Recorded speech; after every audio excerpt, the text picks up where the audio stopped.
So what exactly is mania? We usually use the word mania as like an extreme, exciting level, like Beatlemania, or what other manias are there? Like when people are in a frenzy, it's some kind of emotional mania.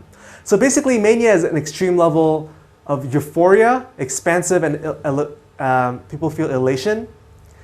And in some cases, even when they're euphoric, manic people are close to tears and frustrated, and they burst out crying.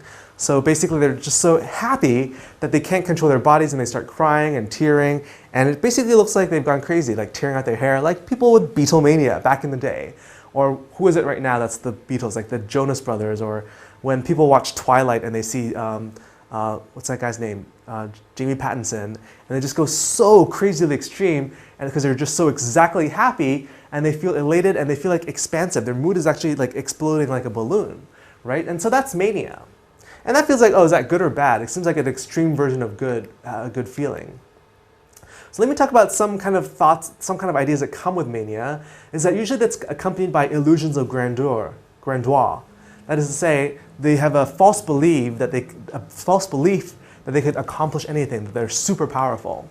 For example, under mania, people believe that they have no limits to their abilities. They do not recognize the painful consequences of trying to carry out their plans. They have a flight of ideas in which ideas race through their minds faster than they can be related or written down. And they have delusional thoughts. So for example, that they are special messengers of God, and they have, or they're intimate friends with celebrities.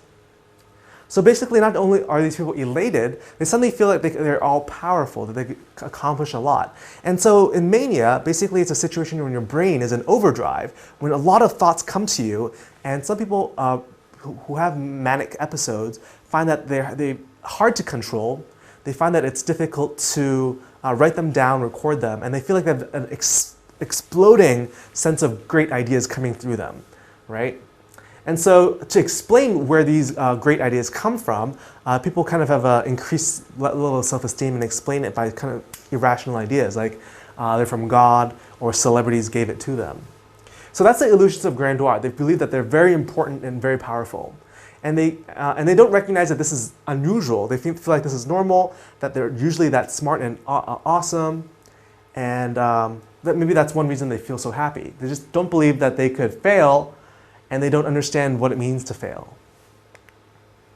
Other parts of mania are impulsive behavior. They feel like they're invincible, like this Superman-like figure, and also hyperactivity. They become so full of energy and power that they usually don't sleep, and they're just become highly aroused. And what are some things that come with being hyperactive? Intrusive, dominating, and domineering qualities. They would want to just kind of control everyone in their lives and make sure that they're in line. Like, if I have these great ideas, you guys should be like worshiping me and following me.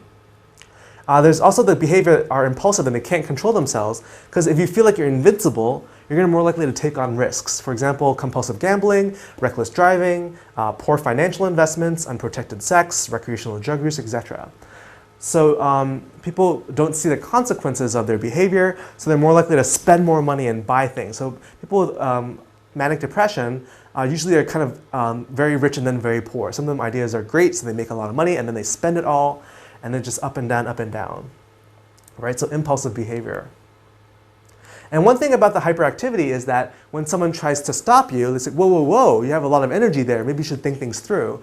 They become actually more irrationally angry at people who try to stop them. So if you try to stop someone with mania, that's going to actually make them feel angry, like you're trying to stop them, and they're going to have beliefs that you don't believe in them and that you should stay out of their way, so on and so forth.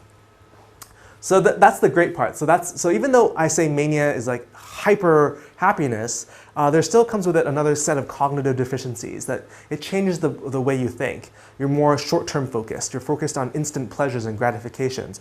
You don't care about the future. You don't care about the consequences.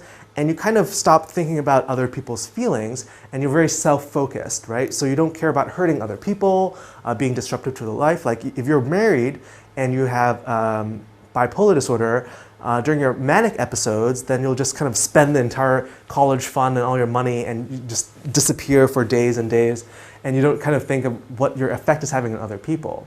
So that's the manic part of manic depression. So let's see, there's also physical symptoms, like with hyperactivity comes a lessened need for sleep.